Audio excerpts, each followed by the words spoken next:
Now today we will start new topic, use of bar graphs with a different purpose.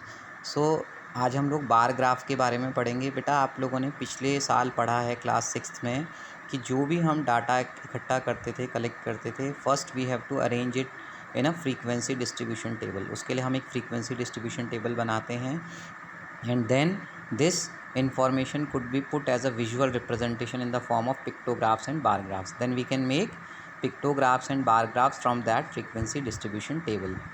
And you have seen that the bar graphs, from the bar graphs, given bar graph, you can make many deductions about the data. Means एक bar graph आपको दिया हुआ है और आप उसको देख करके बहुत सारी डिडक्शंस, बहुत सारे रिजल्ट्स, बहुत सारी इंटरप्रिटेशंस कर सकते हैं. You can get information based on these bar graphs और आपको उन बार ग्राफ से बहुत सारी इन्फॉर्मेशन मिलती हैं. For example you can stay that the mode, आप कह सकते हैं कि mode is the longest bar if the bar represent the frequency. अगर फ्रीक्वेंसी को हम रिप्रेजेंट करें बार ग्राफ से, तो जो मोड होगा उसका जो बार होगा वो सबसे ज़्यादा होगा, लॉन्गेस्ट बार, वो मोड कहलाएगा उस डाटा का. क्योंकि मोड हमने पढ़ा है, मोड वो वाला क्वांटिटी होती है डाटा की जो सबसे ज़्यादा बार रिपीट होती है. क्लियर. और सबसे इम्पॉर्टेंट जो मैंने आपको पिछले साल भी बताया था कि जब आप बार ग्राफ बनाते हैं तो you have to choose a scale for it graph paper पे. तो इस टॉपिक में आज हम यही पढ़ने वाले हैं कि एक तो आपको बार ग्राफ गिवन होगा, फिगर गिवन होगी ऑलरेडी क्वेश्चन में, और उसमें से आपको क्वेश्चंस पूछे जाएंगे. You have to observe that bar graph very carefully and you have to answer them.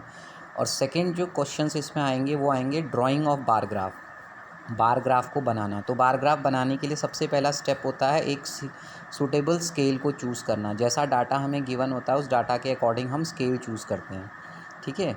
So we know bar graph is representation of numbers using bars of uniform width. ये भी आपने पढ़ा है कि बार ग्राफ्स में जो बार्स होती हैं उनकी विड्थ यूनिफॉर्म होती है. ये नहीं कि एक पतला होगा एक मोटा होगा, सारे बार्स की जो चौड़ाई होती है वो क्या होती है, सेम होती है. ठीक है. और जो लेंथ होती है उनकी लंबाई की, वो कितने लंबे होंगे वो डिपेंड करता है फ्रीक्वेंसी के ऊपर. लेकिन जो उनकी विड्थ तो होती है वो क्या होती है बेटा, यूनिफॉर्म होती है. ये ध्यान रखना है अपने बार ग्राफ्स में. और स्केल जो आप चूज़ करते हैं, सपोज़ आपको एक बार ग्राफ है जिसमें यूनिट्स दी गई हैं, तो 1 यूनिट लेंथ जो आप लिखते हैं, तो 1 यूनिट लेंथ को आप एक ऑब्जर्वेशन में वो 10 के बराबर भी हो सकती है, 100 के बराबर भी हो सकती है, ठीक है, 1000 के बराबर भी हो सकती है. डिपेंड करता है कि आपका डाटा किस तरह का है. हम एक एग्जांपल से इसको समझते हैं. देखिए यहाँ पे 200 स्टूडेंट्स ने का एक डाटा कलेक्ट किया गया क्लास 6 और 7 के, और उनसे ये पूछा गया कि आप अपना फेवरेट कलर बताइए कि हमें स्कूल की बिल्डिंग में कलर करना है तो हम कौन सा कलर करेंगे. तो ये प्रश्न पूछा गया 200 बच्चों से क्लास 6 और 7 के, और उनके जो रिज़ल्ट्स आए, उनके जो आंसर्स आए, उसको हमने इस टेबल में रिप्रेजेंट किया. देखिए फेवरेट कलर्स, पहले कलर्स बच्चों ने इन कलर्स में से पूछा गया, red, green, blue, yellow, orange. और कितने बच्चों ने उसको बताया, रेड 43 बच्चों ने, ग्रीन 19 ने, ब्लू 55 ने, येलो 49 ने, ऑरेंज 34 ने. तो ये डाटा आपको गिवन है. अब आपको इसको पढ़ करके answer the following questions with the help of bar graphs. तो आपको आंसर्स देने हैं. तो which is the most preferred colour and which is the least preferred. तो आप बता सकते हैं इजीली टेबल को देख करके. मोस्ट प्रेफर्ड मतलब सबसे ज़्यादा प्रेफर कौन सा कलर कर रहे हैं बच्चे, ब्लू कलर कर रहे हैं. और सबसे कम कलर कौन सा पसंद कर रहे हैं बच्चे, ग्रीन कर रहे हैं. Clear. And how many colours are there in all, कितने कलर्स हैं यहाँ पे, तो 1 2 3 5 कलर्स हैं. ठीक है. तो अगर आपको इसके लिए फिर choose a suitable scale for the following, जैसे अगर आपने स्केल इसके लिए चूज़ करना, अगर आप 0 से स्टार्ट करेंगे, आप देखिए यहाँ पे हाईएस्ट वैल्यू कितनी है डाटा में, 55. तो आपका जो एंड स्केल होगा वो उससे थोड़ा सा बड़ा होगा, मतलब लास्ट वैल्यू जो आएगी आपकी वो 60 हो सकती है. और फिर आपने उसको इक्वली डिवाइड करना है एक्सेस में, सच एज इंक्रीमेंट्स ऑफ 10. देखिए ये ग्राफ बना हुआ है, यहाँ पे 10 का डिफरेंस दिया हुआ है इसने. तो इसने जो यहाँ पे स्केल चूज़ किया है वो क्या किया है बेटा, 1 unit is equal to 10 students. मतलब एक यूनिट जो है वो 10 स्टूडेंट्स को रिप्रेजेंट कर रही है. देख रहे हैं आप यहाँ से, ये स्टूडेंट्स हैं और इस तरफ कलर्स दिए हुए हैं. तो 0 10 20 30 40 50 60.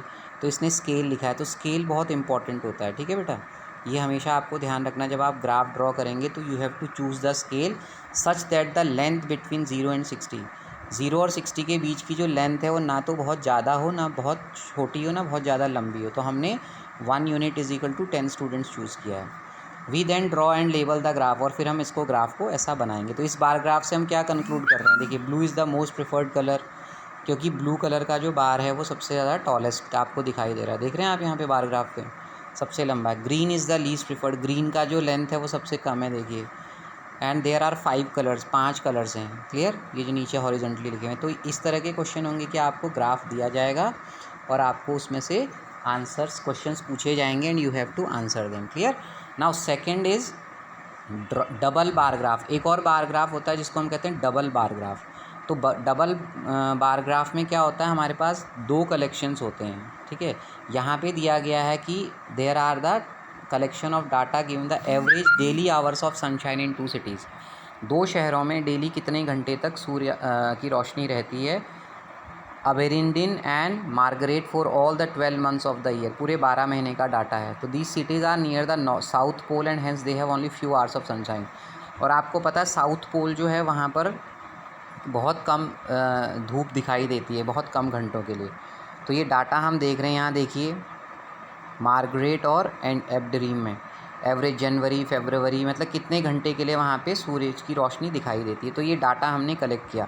अब ये 2 अलग अलग जगहों का डाटा है, तो इसको रिप्रेजेंट करने के लिए हम क्या करते हैं, डबल बार ग्राफ का यूज़ करेंगे, ठीक है। By drawing individual bar graph you could answer questions like in which month does each city. अगर आप इंडिविजुअल बार ग्राफ बनाते हैं तो आप बता सकते हैं कि किस महीने में सबसे ज़्यादा सनशाइन सिटी में है और किस में मिनिमम है। हावेवर द क्वेश्चन, अगर आपसे क्वेश्चन पूछा जाए in a particular month which city has more average hours of sunshine, ठीक है। तो इसके लिए जब आपको 2 सिटीज़ का कंपेयर करना होता है तो उसके लिए आपको क्या करना पड़ेगा, दोनों का साइड बाय साइड ग्राफ बना करके और उसको कंपेयर करना पड़ेगा, और तब आप उसकी एवरेज सनशाइन फाइंड आउट कर सकते हैं।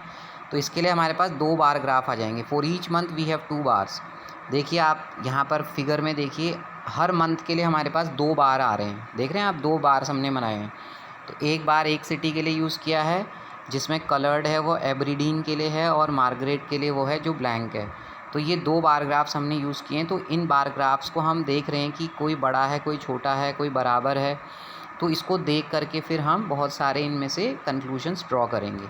जैसे हम देख रहे हैं April there is always more sunshine in Margaret than in. April के महीने में मार्गरेट में ज़्यादा सनशाइन है, देखिए, क्योंकि उसका ग्राफ ऊंचा है, ठीक है। और इस तरह से आप बार ग्राफ अपने एरिया और अपनी सिटी का भी बना सकते हैं। तो इसको कहा जाता है बेटा double bar graph, clear. Now अब जो आपका आज का टास्क होगा कि आप इसको ध्यान से समझेंगे जो मैंने आपको बताया बार ग्राफ्स का, कि 2 तरह के क्वेश्चन आएंगे। एक तो बार ग्राफ गिवन होगा, उसमें से आपको इन्फॉर्मेशन पूछी जाएगी, यू हैव टू आंसर, और सेकंड कि आपको बार ग्राफ बनाना है, क्लियर। अभी एक्सरसाइज 3.3 में देखिए पहला क्वेश्चन यही है कि बार ग्राफ को यूज़ द बार ग्राफ। पहले आप इसके लिए ये बार ग्राफ को यूज़ करके, मतलब इसको पढ़ करके आपको आंसर्स देने हैं, ठीक है, रीड करना है बार ग्राफ। तो ये एक्सरसाइज बेटा आप लोग कर लेंगे, और कोई डाउट होगा तो आप मुझसे पूछ लीजिएगा, ठीक है। इसमें 6 क्वेश्चंस हैं इस एक्सरसाइज में, तो ये सब आसान हैं, आप इजीली कर सकते हैं। और ग्राफ पेपर्स का यूज़ करिएगा आप लोग इसको बनाने के लिए। थैंक यू बेटा।